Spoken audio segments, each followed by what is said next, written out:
Tormentas de esplendores cintilando no mar.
Una cara silveira que anda soa, agardo que a vida sexa boa, que eu che siga o ritmo alguna vez, que eu che siga o ritmo alguna vez. Había tempo que non quería o querer, tantos días alegando xa non sei, corazón e dedo índice sinalante a ti. Teño corpo a terra ante a noticia, cada verso sometido a ducha fría. Fascinache este aldao e agora que fascinache este aldao e agora que fascinache este aldao e agora que Florencio Manuel Delgado Gurriarán naceu en Córgomo, en Valdeorras, e agraciadamente este ano a dedicatoria das letras galegas de 2022 pois van ligadas ao exilio mexicano, que xa era hora de que o exilio mexicano tivera ocupación dun lugar determinado, e a presencia de Florencio Delgado Gurriarán no exilio mexicano, independentemente da súa obra poética, do papel que como exiliado cumpliu con un compromiso notorio no galeguismo do exilio, pois, repito, é un home que naceu en Córgomo en 1903. Córgomo é unha parroquia de Santa Marta, en Córgomo, que está nunha terraza aluvial que domina toda a boca ribeira do Sil, ali en Valdeorras. A poboación dedicouse desde tempo moi atrás á agricultura. A súa familia eran propietarios agricultores E Florencio ten unha característica así moi peculiar. Foi un poeta e foi un home polos diferentes aconteceres que ocurriron naquele primeiro tercio do século XX, que foi que na súa terra nada máis viviu 14 anos. É dicir, foi un home fillo de un funcionario de agricultura que, nacendo en Córgomo, aos 6 anos marchou para Ourense, botou ali outra media dúcia de anos aproximadamente, e logo marchou para Castela con, digamos, postos de traballo do pai que, de algún xeito, fixo unha orientación de bastante discurrir por diferentes sitios, e estuvo en Castela, estuvo en Palencia e estuvo en Valladolid, onde rematou a carreira de Dereito, e que, de algún xeito, en Valdeorras pasaba ocasionalmente todos os veráns, eso sí é certo, e de forma transitoriamente definitiva, no ano 28, veu para Córgomo cando o pai, xa rematando a súa idade laboral, tivo unha praza en Coruña. Florencio, como dixen, sendo un licenciado en Dereito, pois ali en Valdeorras dedicouse a levar pleitos, estaba nun bufete de abogados que rexentaba un valdiorrés, un segundo trincao, e que topouse azarosamente con un xuiz en un momento determinado que, levando un expediente por un tema de acoso sexual, ao mellor, según a quen se atopou ali, que era nada máis e nada menos que don Sebastián Martínez Risco, en 1929, e bueno, puxo unha denuncia. O caso non acabou en nada, simplemente unha amonestación pública, pero Florencio, que daquela xa comezaba a facer poemas, que xa de adolescente fixera uns cantos poemas, cando era un mocete, e lían tal. E un día, ademais, quero sinalar, que un día atopouse na súa casa de Valladolid que seu pai viña cunha nosa terra, e el, que leía o que atopaba na casa dos seus, da súa familia de Córgomo, que leía todo o que collía entre mans, e, bueno, os clásicos galegos, os clásicos, pois, Rosalía, Curros, Cabanillas e non moito máis, pois, estaban entre os libros que el empezou a ler, e empezou a ver que tiña unha lingua. El era galego falante desde xa na propia familia, é dicir, sendo unha familia de tipo, digamos, bueno, abastado, pero falaban en galego, tanto na casa como nos xogos da rúa. Chamoulle a atención, en primeiro lugar, que non entendía moi ben porque as primeiras notas de aprendizaxe, de ler e de escritura e tal, eran en castelán. Naquele momento aquilo conformoulle un certo desacougo que máis adiante, cando atopou a nosa terra, sentiuse un pouco arroupado ao ver que non era el só o que lle interesaba a cultura e a lingua propias, e todos os elementos identitarios, e ao fin e ao cabo, pois Florencio deixou de sentirse como unha especie de Robinson en Castela. Non estaba moi acougado ali e quería retornar para cá.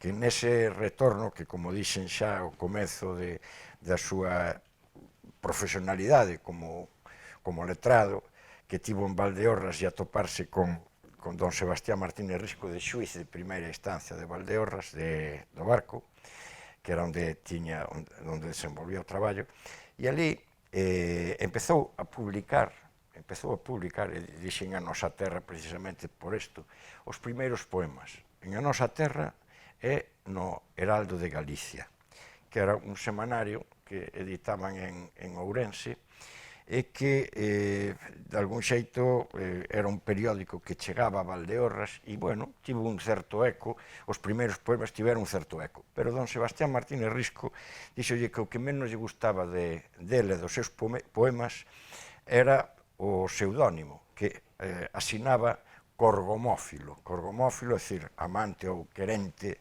de Córgomo, pero meteuno con K, primeiramente, non tardou moito en deixar o K para meter o C, e logo tampouco tardou moito máis tempo en poñer o seu nome. Nese tempo fixo tres cousas moi interesantes.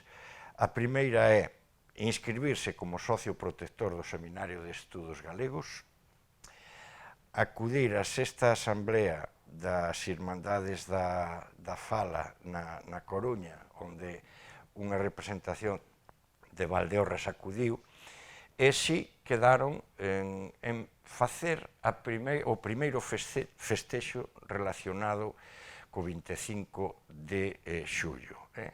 Fixeron a primeira, digamos, concentración en col da fala, en col da necesidade de tirar para diante de iniciativas que se aproximasen ao que era o país e a conformación do país, a cultura do país e a lingua do país, e isto ocorreu por vez primeira o 25 de xullo de 1930. A partir de aí, hubo unha, con unha fluidez espantosa, empezou a producir poemas, eu que sei, en 1931 creo que tiña un total de 12 poemas, 6 en cada lugar onde publicaba, non? Logo tivo aí un bache de produción en 1932, porque tuvo unha interrupción, quixo probar a facer unhas oposicións, pero que non tiveron moito xogo, porque o que lle gustaba era estar no país, relacionarse coa xente, e era un home moi activo, era un home que lle gustaba a música, que lle gustaba o baile, que lle gustaba a troula, e que lle gustaba o deporte, e que lle gustaban as festas, a organización de festas, as asociacións culturais, e foi un home moi dinámico. Eu, penso que dos primeiros poemas Miro ten unha dimensión de valorizar e de entrar ás primeiras aportacións, digamos, de creación literaria que pode moi ben conducir este apartado desta alocución que temos. Ben, a magnífica síntese que nos acaba de facer Ricardo sobre eses primeiros anos da biografía de Delgado Gurriarán serven tamén para explicar como desde o activismo cultural e político unha persoa pode se converter e ter conciencia de que é un poeta, non?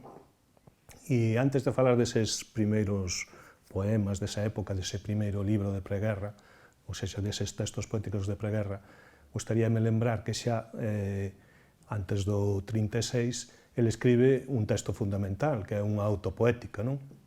Neste caso, demandada, requerida polo profesor Filgueira Valverde, que lle demanda que faga unha síntese de como ve el tanto a súa poesía como a súa época.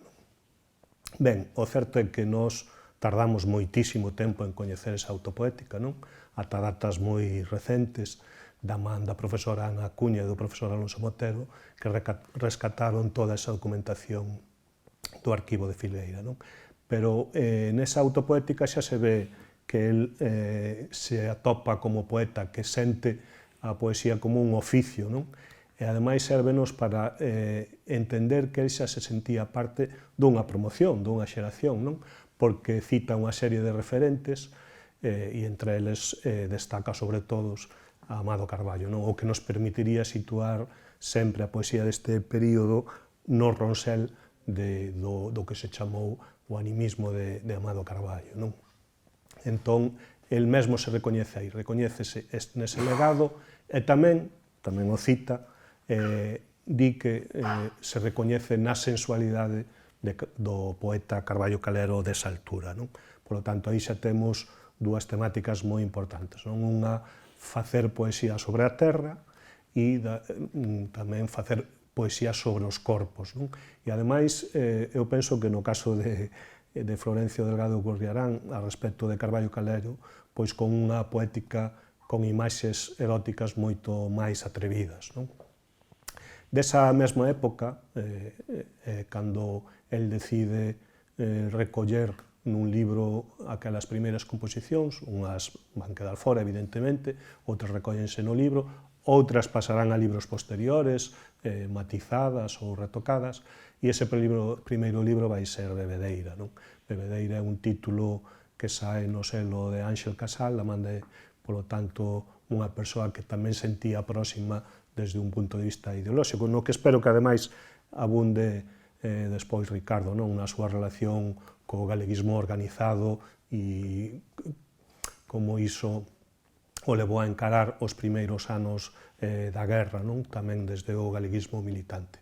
Ese primeiro libro ten un título moi significativo, Bebedeira.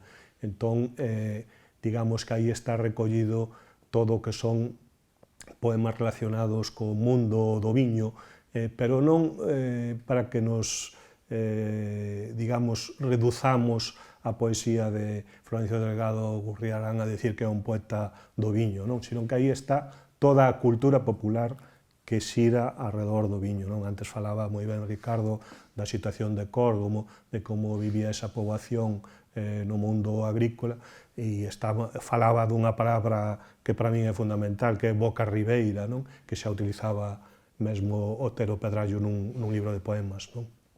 Por lo tanto, son poemas que trascenden o que é o propio viño, sino que falan dunha cultura agraria e dun país en desenvolvemento. Entón, desde ese punto de vista, son moi importantes.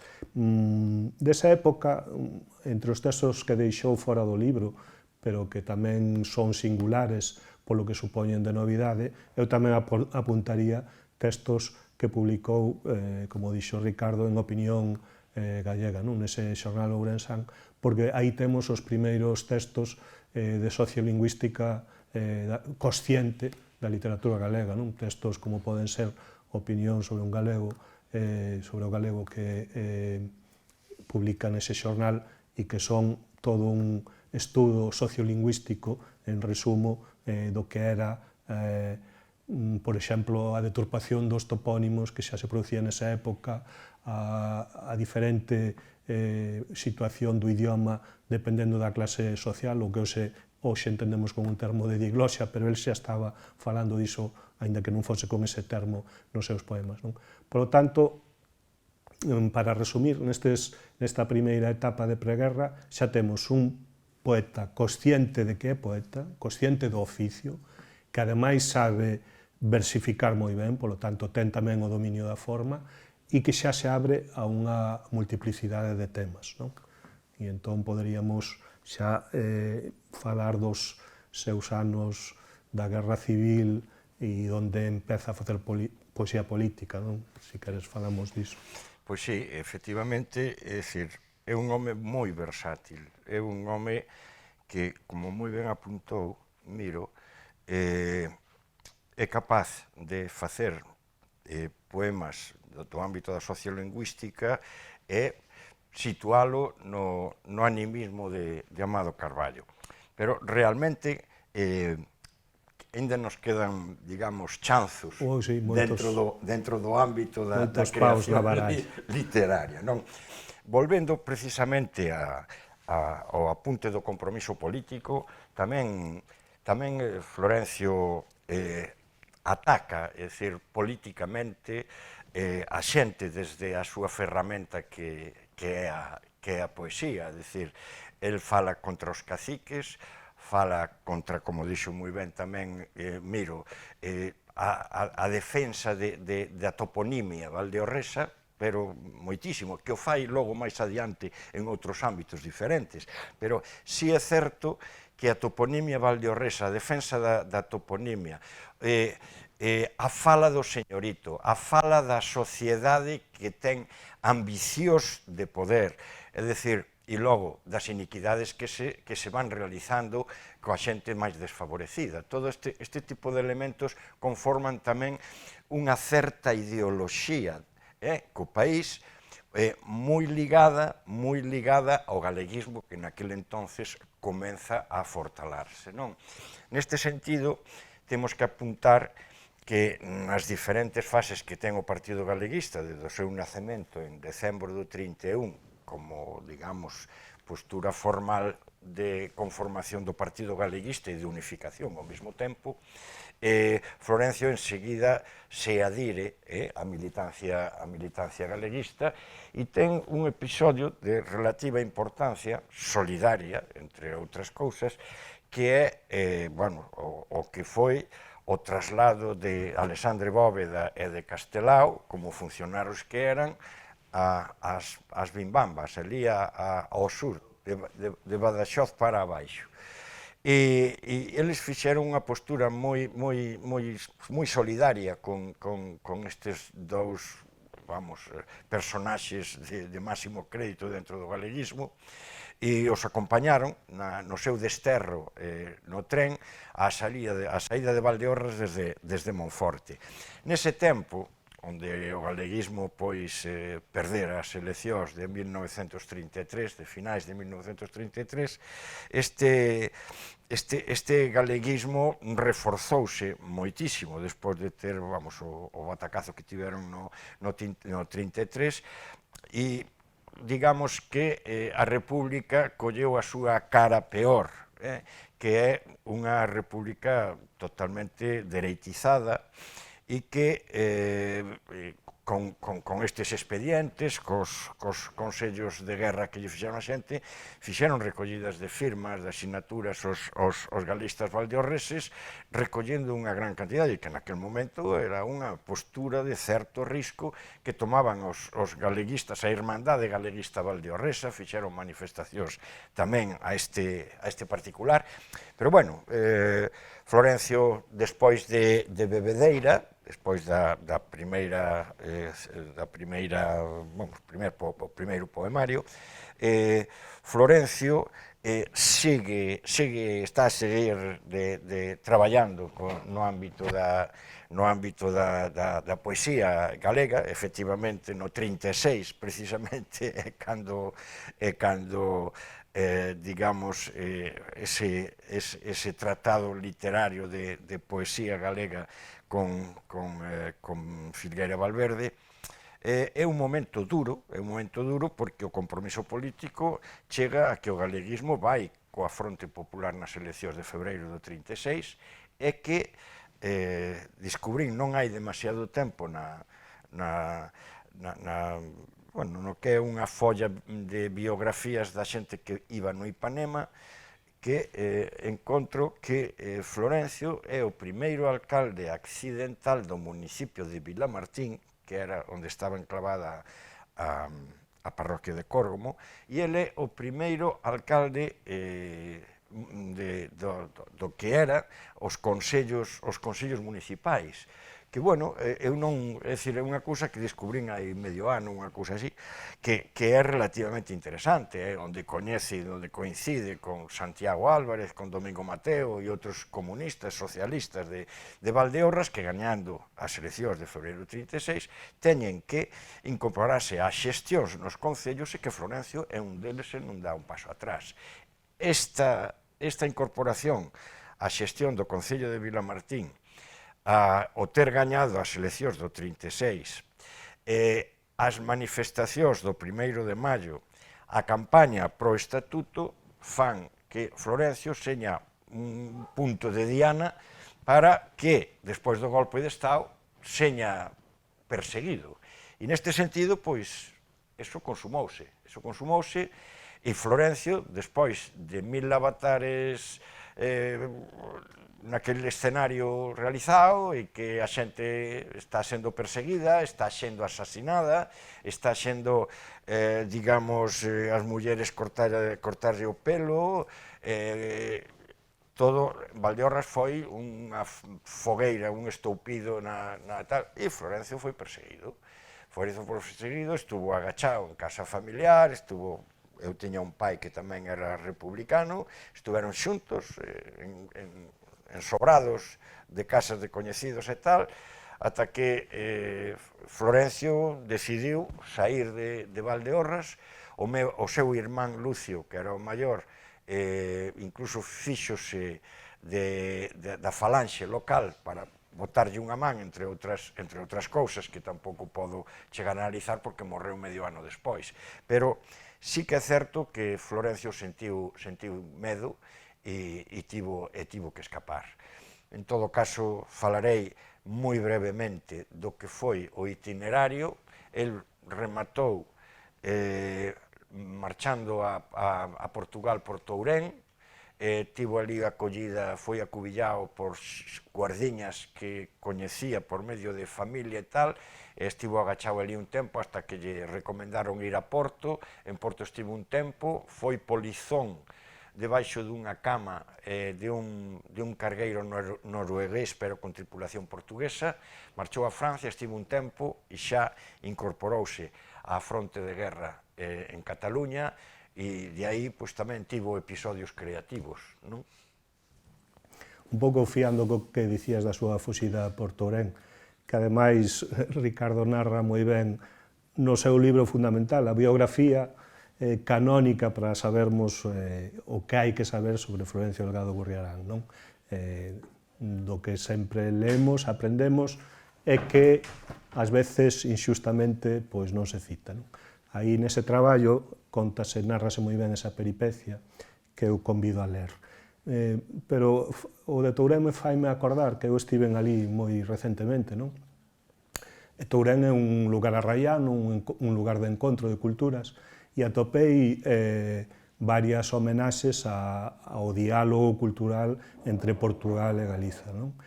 Pero sorprendeume, porque a miña visita foi moi recente a Tourén, non atopar nada que lembrase que ese foi o lugar por onde tivo que fuxir Florencio Delgado Gurriarán, non?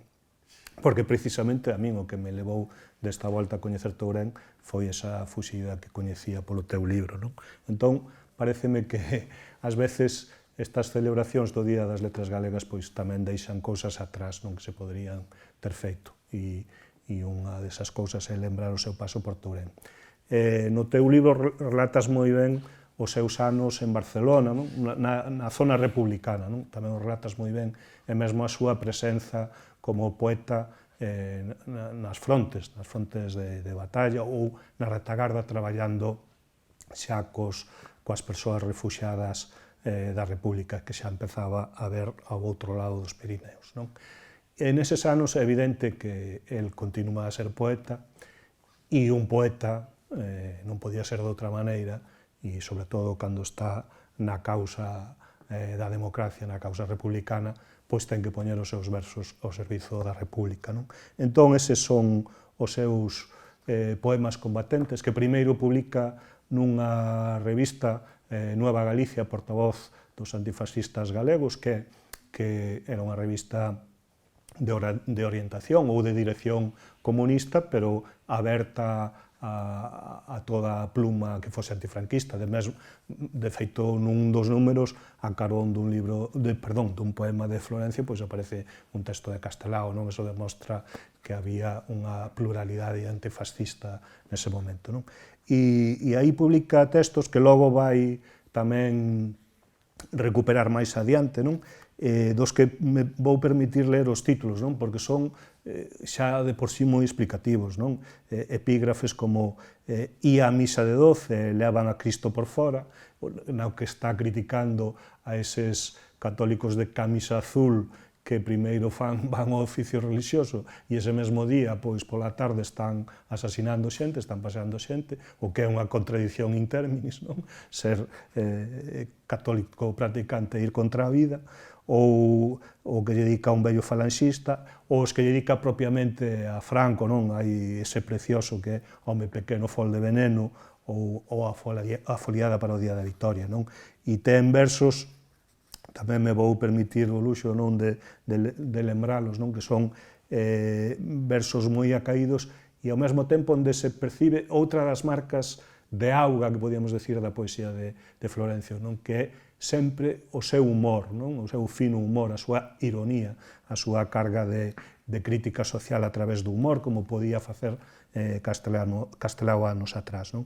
E, por exemplo, nestes versos vese perfectamente, non? Franco, Franquiño, Piquirrichino, nas nádegas de Hitler puxeche o fuciño e o duche da Italia tamén llas bicache para que xa te fixeran o que ti soñache, non? Bueno, o poema é moi longo e continúa, pero aí xa está a crítica a Hitler e o duche. Evidentemente, unha persoa que pon o servizo a favor da causa republicana, a súa poesía, con versos deste tipo, está destinado a ser unha persoa represaliada e non lle queda outra que o exilio, que é do que supoño que nos falarás un pouco tamén. Sí, pois, efectivamente, é un dos poemas estrela o que colleches e precisamente é un dos poemas para que co franquismo se estrelase, efectivamente.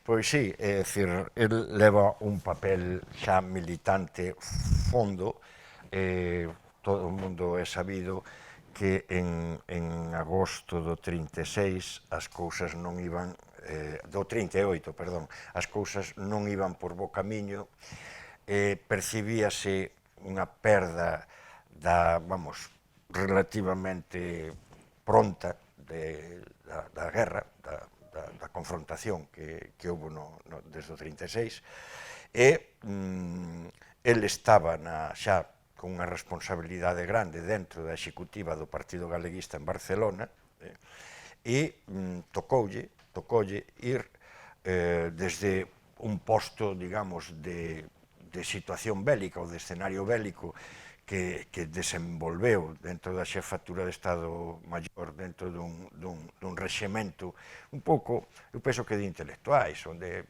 ves os nomes que estaban aí desde Valenzuela, ou desde bueno, o que morreu en Portugal, hombre, este lusista, ai, coño, que marchou a Estados Unidos. Guerra da Cal, estaba tamén nese batallón, e algunha xente moi recoñecida, independentemente que por ali tamén pululase o Santiago Álvarez, o comandante Esturao, o Domingo Mateo, que era un importante comunista valdiorrés, Inocencio Ferrer, outro valdiorrés, e moitísima xente de carácter de compromiso político, claro. E aí Florencio ten que mudar a función, porque nun primeiro momento foi destinado a recuperar a xente que se estaba pasando moi mal nos montes de Galicia, a tratar de preparar a evacuación en contacto coas federacións de emigrantes funcionando, que eran especialmente 2 puntos, Bos Aires e Nueva York. A Nueva York fora Castelao con Soto e algún político máis de fora do ámbito galeguista para facer propaganda pola República, recadar cartos e comprometer a posibilidade dunha evacuación fundamentalmente dos galeguistas, pero que logo en coordinación co SERE e os organismos estatais que había, digamos, establecido o goberno da República, fundamentalmente Negrín, que preparasen a evacuación.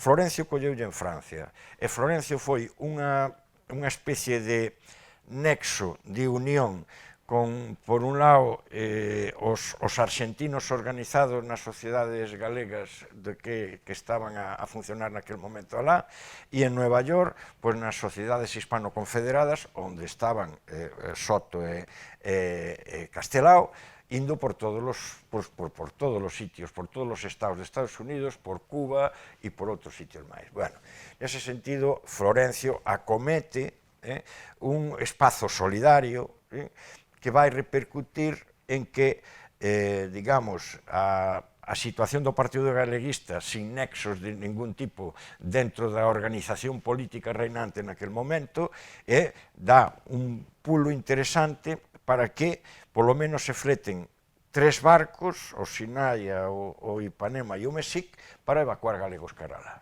con outra xente máis, pero fundamentalmente galegos. Despois de sacar, pois, non sei, a Valenzuela dun campo daqueles de refuxiados, lle chamaban, pero eran os campos de concentración puros contra o mar e ben vixiados polos militares africanos de Francia, e que, aquilo foi unha traizón o que era a Guerra Civil e a democracias occidentales grandísimas, que non é momento a falar agora, pero sí que é certo que Florencio levou un papel con moita xente do Partido Galeguista e funcionando autónomamente, desde París, arreglando papéis, dándolle cartos a xente, dándolle vestimenta, tratando de localizar a xente que podía ir nestes barcos para lá, e, levou a cabo este papel solidario, embarcaron no Ipanema, embarcaron en Bordeos, e chegaron a Veracruz o San Fermín de 1939, o 7 de xullo, e despois de estar un tempo ali, pouco tempo, pois Carlos Velo, por exemplo, que estaba na Sere, é quen lle facilita un traballo para facer explotacións agrícolas en modo cooperativa de todos os que, digamos, viñeron nos barcos. Logo, trasladouse a México DF, a capital do distrito, e ali empezou o compromiso militante pensando que desde 1940 ou 40 e pouco que está, desde o 39 a final xa instalou a Segunda Guerra Mundial, que aquelo lle dera folgos para non desfacer as maletas e tratar de que Franco deixase de exercer a modo dictatorial e a seguir asasinando a xente hasta ben entrada a década dos 40.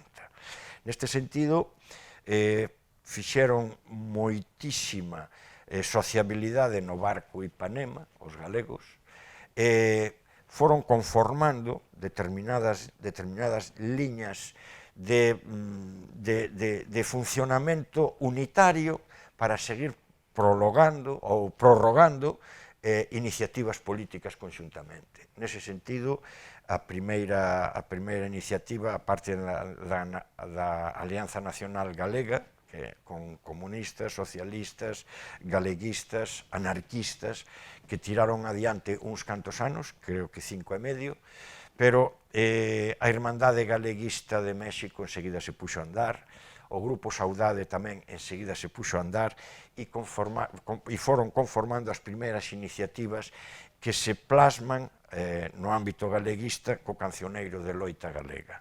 Eu deixolle paso aquí no ámbito poético a importancia que Florencio tivo a hora de levar a cabo estas iniciativas e que o ámbito cultural tamén seguía a manter unha liña que comezara en Barcelona. Sí, o cancioneiro da loita galega, como ben dís, ao noso conocemento tamén chegou moi tarde, tamén foi outra das recuperacións que fixo o profesor Alonso Montero, nun selo que nunca nos fartaremos de reivindicar, que son as edicións do Castro de Isaac Díaz Pardo, onde hai libros fundamentais da emigración e do exilio que chegaron a nós gracias ao seu labor.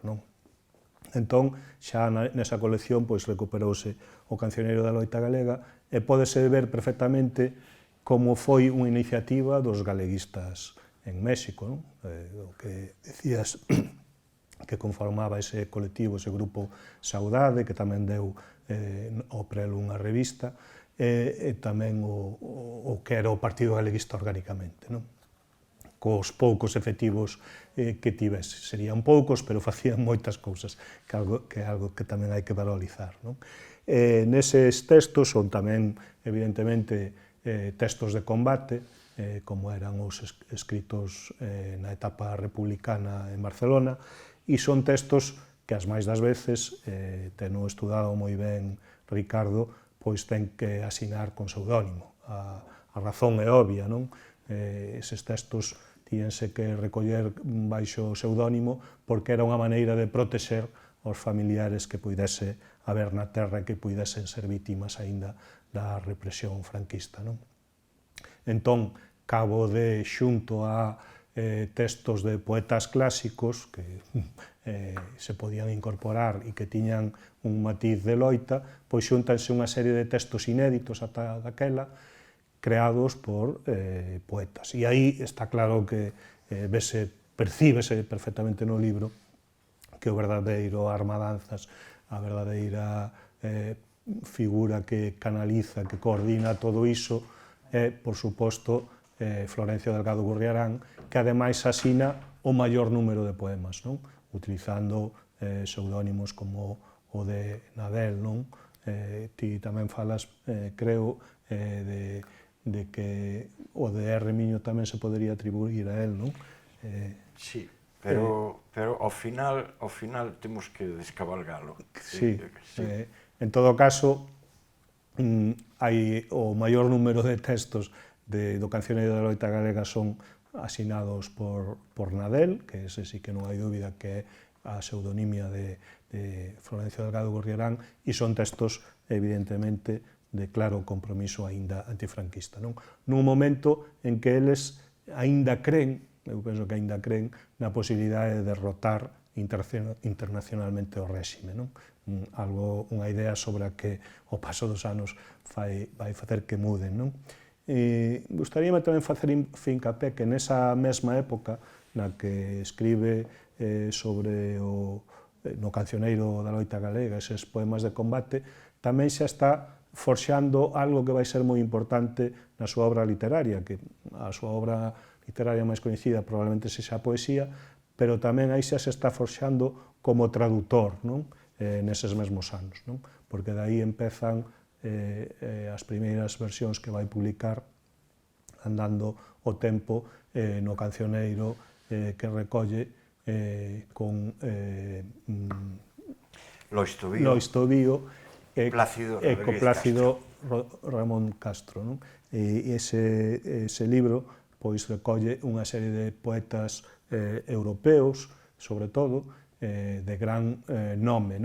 E aí vese moi ben a man de Florencio, sobre todo nas traducións á lingua francesa, que eu creo que son as máis acaídas, porque, aínda que tamén ten traducido de outras linguas, como por exemplo o inglés, pois se cadra esas versións teñen menos elaboración que esas versións de poetas franceses que o converten nun dos nosos primeiros traductores. Pensemos en Paul Valéry, por exemplo, que é un dos autores que traduce, un dos nosos primeiros traductores de altura, e que é consciente de algo que é moi importante, que é situar o galego como lingua de cultura. Ti, dunha vez que traduces a textos de grandes poetas universais, grandes poetas europeos, os estás anosando, os estás traducindo a nosa lingua, estás dándolle valor a esa lingua, estás creando unha lingua de cultura. E entón ese penso que tamén é un labor moi importante. E iso vai tamén unido a que nunca deixou, como ben está comentando Ricardo, o seu activismo cultural, e xa podíamos aí empatar coa súa presenza tamén como unha das persoas fundamentais nunha revista como Vieiros, que aínda hoxe, se a analizásemos desde o punto de vista estético e desde o punto de vista dos contidos, pero mesmo do punto de vista estético e formal, pasaría por ser unha das mellores cabeceiras, unha das mellores revistas, unha das mellores publicacións de todo o século XX, non só na literatura galega. E entón, eu creo que nos podes falar un pouco deses anos nos que se xesta tamén ese proxecto de Vieiros ou proxectos anteriores como o da Saudade. Sí, vamos a ver, efectivamente, vou ir un pouco atrás, porque Saudade, que o primeiro número sale no 42, aí xa introduce esta poesía creoula, con Nocturno da Nova Jarocha, con Xarabe Tapatío despois, e tal,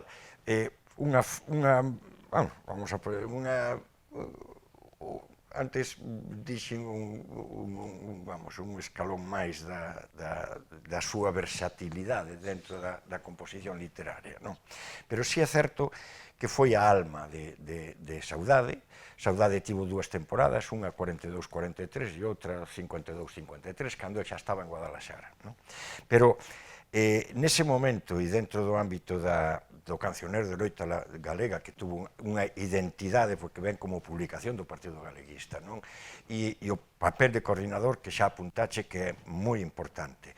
Aí, digamos, que aparece un poeta novo, Xosé García, que en Saudade, e que logo, que agora que estamos aí tendo unha exposición que se inaugura mañán aquí no Concello de Santiago sobre Florencio, ese Xosé García fai un poeta dedicado no ano 37 a Federico García Lorca. A mí sorprendeu-me moitísimo, tratei de significar a presencia dese home que pasou desapercibido, foi director da revista Galicia da Alianza Galega, aparecen poemas del en Saudade e aparecen poemas del en Lar de Bos Aires. Pero é que non o coñece, bueno, non sabemos ni onde está. E parece ser, porque escribe Florencio un capituliño non libros das guerrillas galegas de Santiago Álvarez, e o sitúa como o poeta desgraciadamente morto con honra. E logo algunha liña máis como que na Puebla de Zaragoza como se suicidase, non? Bueno, ese aparece aí e aparece no Cancioneiro de loita galega, que vamos, descubrín que era el un dos pseudónimos, porque Remiño é Rodríguez de Bretaña, entón mudamos aí as cousas, e ele aparece como e aparece como Brigantium. O Brigantium é este home. Bueno, dito isto, si é certo que os poemas traducidos quero notar unha cousa que é tamén descoberta, que é curiosísima, que é a presencia de dúas mulleres escollidas por Florencio no ano 45, pero é que as dous mulleres, unha rumana exiliada en Francia e a outra francesa, eran dúas lesbianas. Eran lesbianas que, vamos, eu fun ás fontes e chamoume moitísima atención. Bueno, Helene Bacaresco é a rumana, e logo Lucie de la Rue Mardruis. As dúas, e unha delas foi parella de unha galega que se apelidaba Castro. E chamoume a atención porque, é dicir, e ten que ver tamén co Cancioneiro de loita galega, que mete a Chita Lamas, a muller de Isla Couto, Ramiro, unha das primeiras mulleres que aparecen en unha publicación colectiva. É unha publicación colectiva. E aparece aí, e aparece tamén Pura Vázquez, na última sesión de tal, que son mulleres que van aparecendo e que Florencio tira da corda para que a muller teña unha presencia. Porque é certo que, bueno, tendo esa, que xa o significache, e eu remarcaría tamén que é unha faciana importante, esa sensualidade de Florencio e ese espírito tamén, porque Florencio, hai un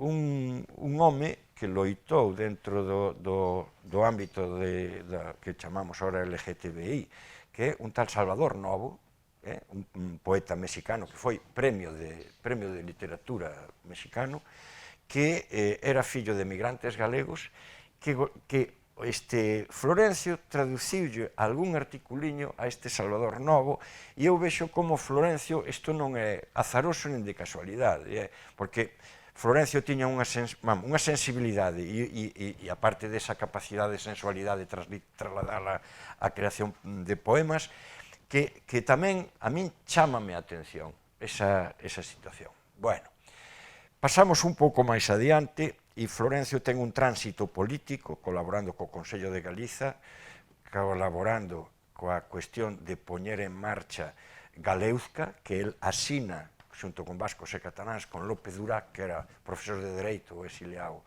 de aquí de Compostela, e de algún xeito reviven o que é a intervención en política, a parte das cortes que houve en México no ano 45, que definitivamente aprobara o seu estatuto casi como o remate da Segunda Guerra Mundial, cando tuveron que xa desfacer as maletas definitivamente porque non había que facerse, non? Bien.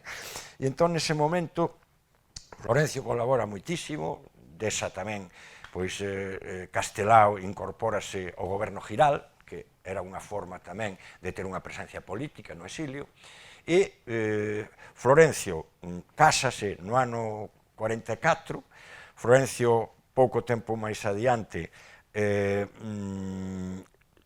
cambia de destino, ten unha profesión xa estable dentro dun laboratorio de produtos farmacéuticos, antes fixo de todo, vendeu zapatos onde coñeceu a súa muller nunha zapatería que era filla de emigración, Celia, a súa muller, que morreu un mes despois de darlle o premio a Florencio o Día das Letras Galegas coa familia dele aquí, un mes despois morreu Celia con 96 anos, unha muller encantadora e que, bueno, mantivo o tipo do exilio e mantivo as inquietudes e as inquedanzas de Florencio no ámbito político, no ámbito poético, en todos os ámbitos del.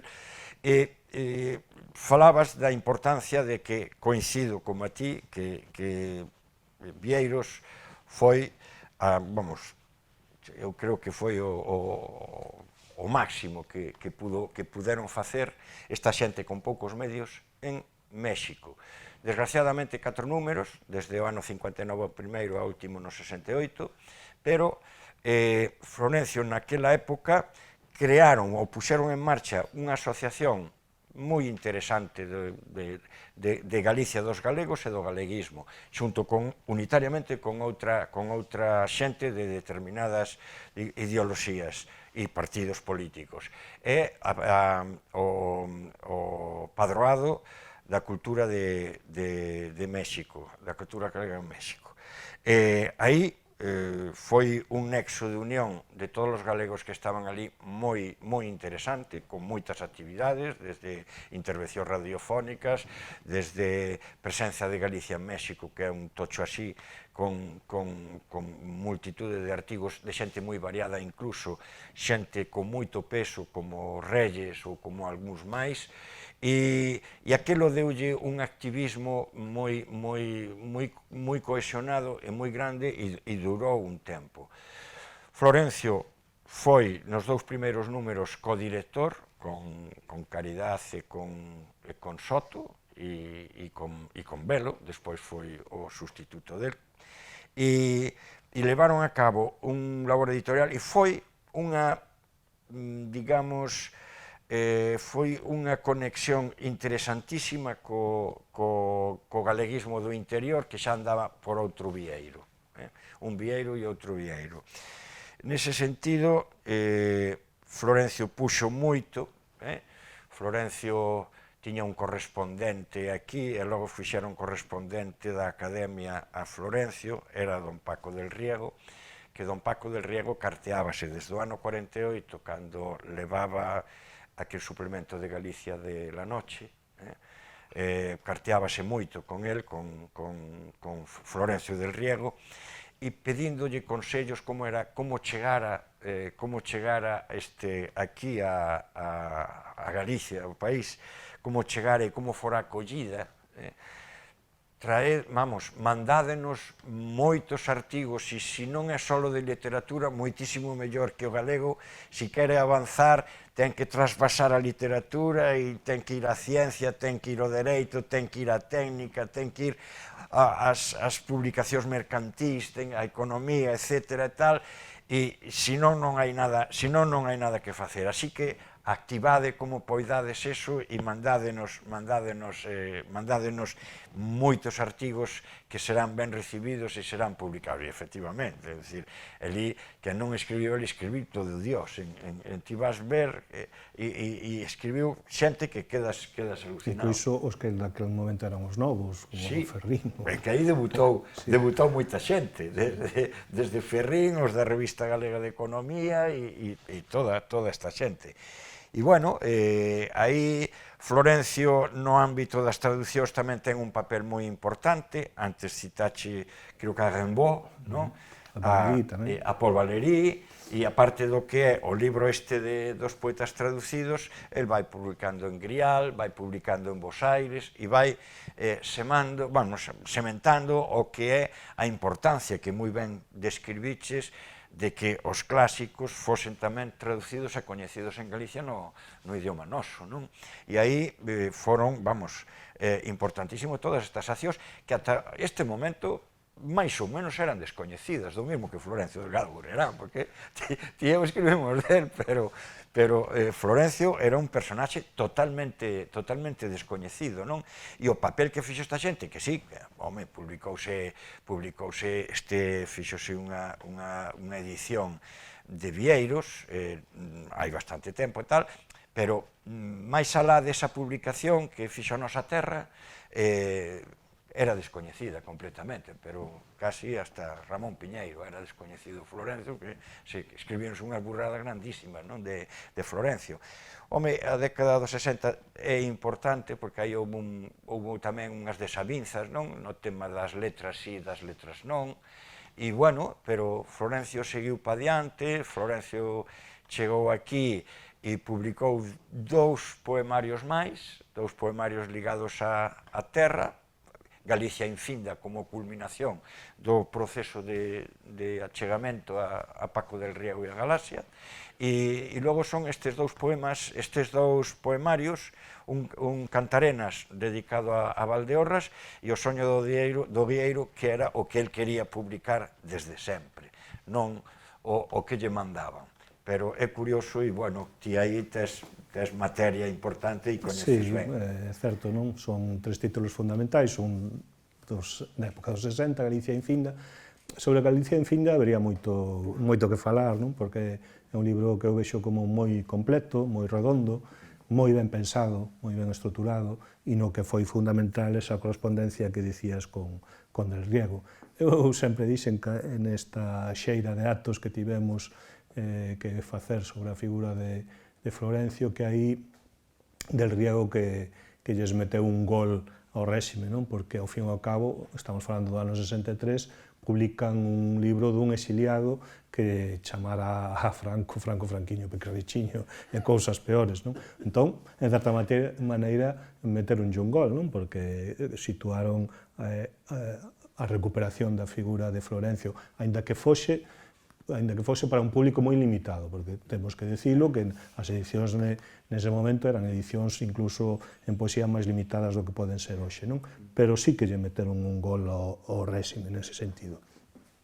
E Galicia infinda, porque digo sempre que é un libro redondo, aparte de que aí están todos os paus desa baralla da que antes falábamos, que xa foi desde preguerra cultivando, ábrese con tres poemas que calquera deles pareceme fundamental ou digno de aparecer en calquera antoloxía da poesía galega do século XX. Non?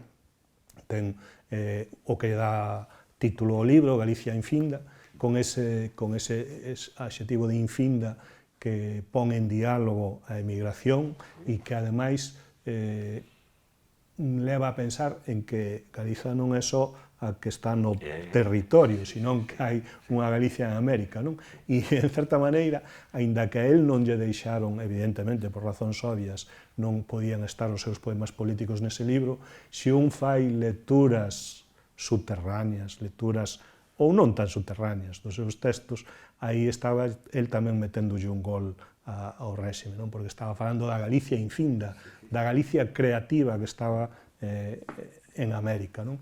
Despois ten un poema magnífico que despois vou ler porque é moi breve, que é Nomes, onde xoga co que decías antes, non? De poñer en valor a toponimia valdeorresa que estaba a ser deturpada e, ao mesmo tempo, iniciar o seu diálogo coa cultura mexicana, non? Porque un dos apartados deste libro que é fundamental e, ademais, é singular na nosa literatura son os poemas mexicanos que aparecen aí, non? Só comparables co que faría anos despois Avilés de Talamanca cos cantos caucanos referidos a Colombia, non? Pero son poemas singulares, non? E logo un terceiro texto que é a súa resposta a Rosalía, que é un diálogo moi interesante coa obra e coa biografía de Rosalía, non? Por lo tanto, calquera deles xa pagaría a pena para rescatar ese libro, non? Pero logo veñen toda unha serie de textos divididos en varios apartados, dos que vou destacar polo do Novidoso eses poemas mexicanos, non? E entón vou ler ese de Nomes porque penso que sintetiza moitas das cousas que acabo de dicir, non? E é breve. Nomes de Michoacán, son Garruleiro e Lisgairo, Tizuzán, Paricutín, Sirahuén, Uruapán, Ario, Sagaracuá, Cupaticio, Tagancicuaro, Tacambaro, nomes da Tarasca Terra, Rechouchío de Paxiarios. E logo dá un xiro e di: de Antergo e de Nobre Alamio, nomes da beira do Sil, Valde Freixo, Valde Godo, a Pena da Moura, o Castro, Porto Mourisco, Baxeles, Córgomo, Castelo, Arnado, Outarelo, Millarouso, Portela, Cesures, Arcos, nomes de Valdeorras, doce sonoroso canto. Eu creo que iso tamén serviría para que ti nos recordases os dous momentos en que regresou ao país, as razóns polas que o fixo, e, en certa maneira, si pensas que se sentiu, que el sentiu que a súa obra e a súa propia biografía tiñan recepción nese momento aquí, na sociedade dese momento. Sí, el veu tres veces,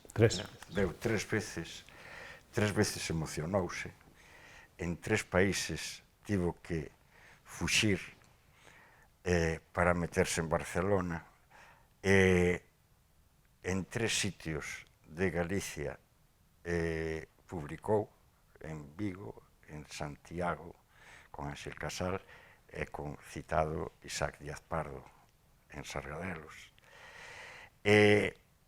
Florencio, as tres veces que veu, desexaba mudarse para aquí de novo porque podía cunha democracia a partir da segunda. Non parou en decir quero volver.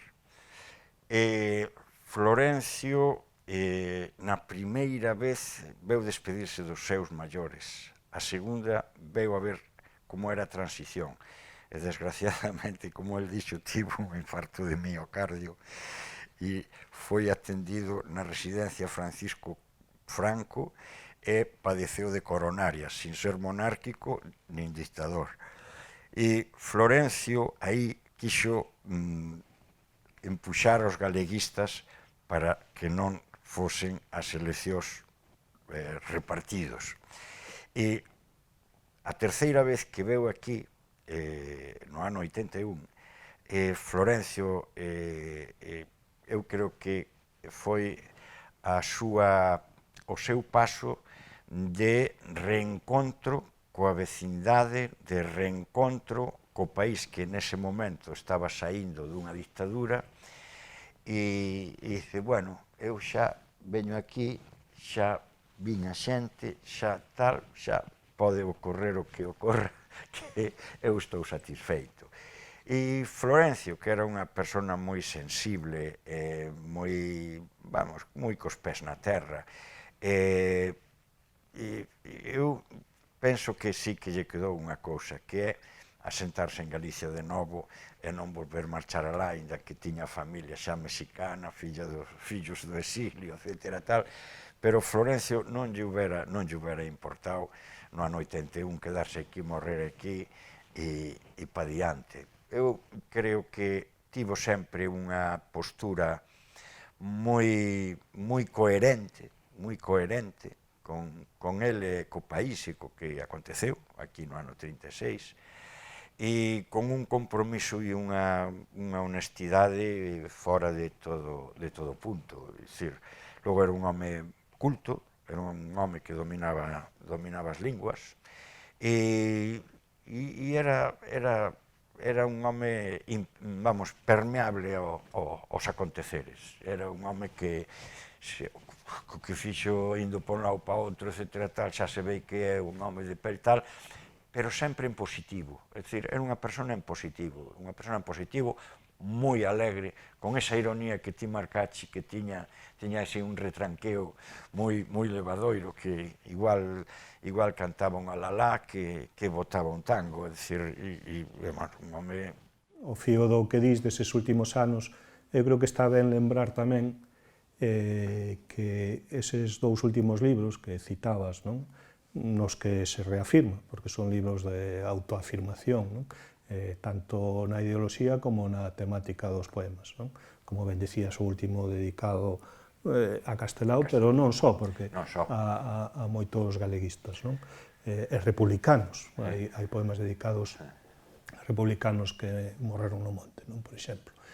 Pero o que quería dicir é que eses dous libros que saen da man máis unha vez do selo Edicións do Castro de Isaía Pardo, teñen por detrás algo que eu quero tamén recalcar, non? Que é a iniciativa do Instituto de Estudos Valdeorreses, non?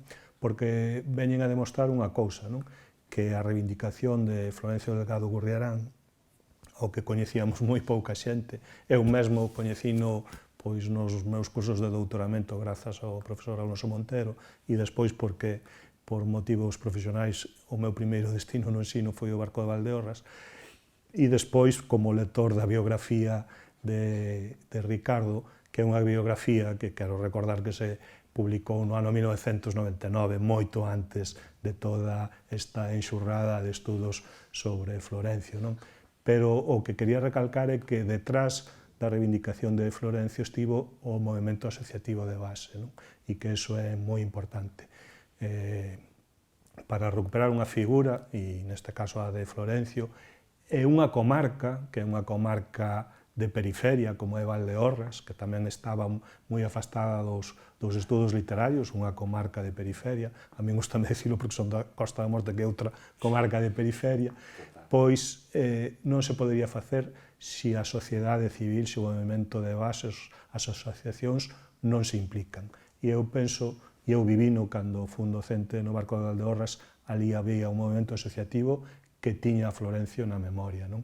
E eu penso que iso é importante, non?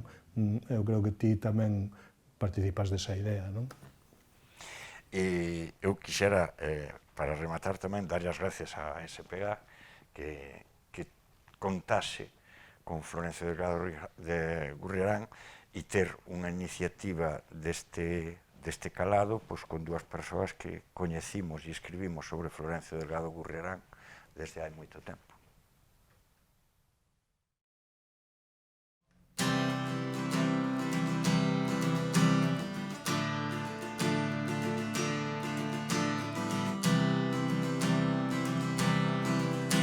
E dixo con toda a lei, inda que pareza un espanto,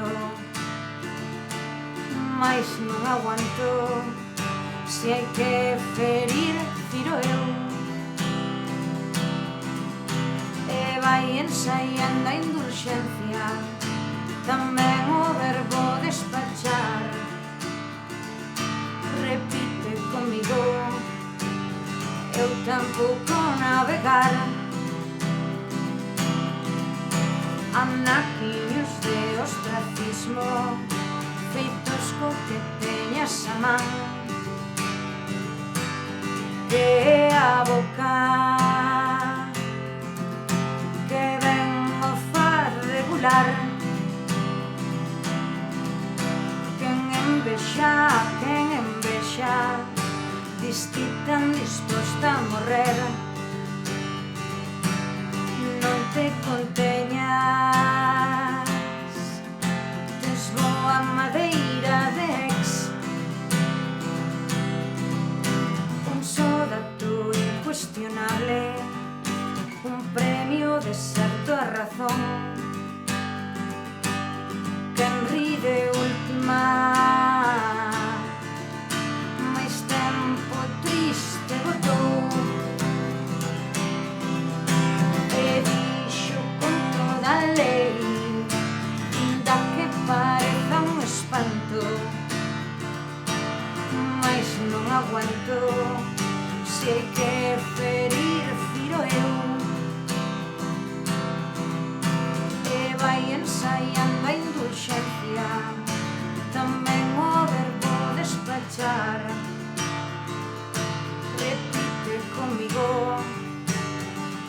tampouco navegar. Anaquiños de ostracismo feitos co que teñas a man, que é a boca que ven o far regular. Quen envexa diste tan disposta a morrer. Non te conteñas, tes boa madeira de ex. Un só dato cuestionable, un premio deserto a razón. Quen ri de última, máis tempo triste botou.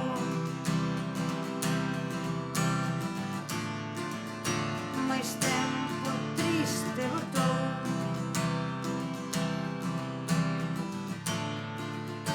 Máis tempo triste botou.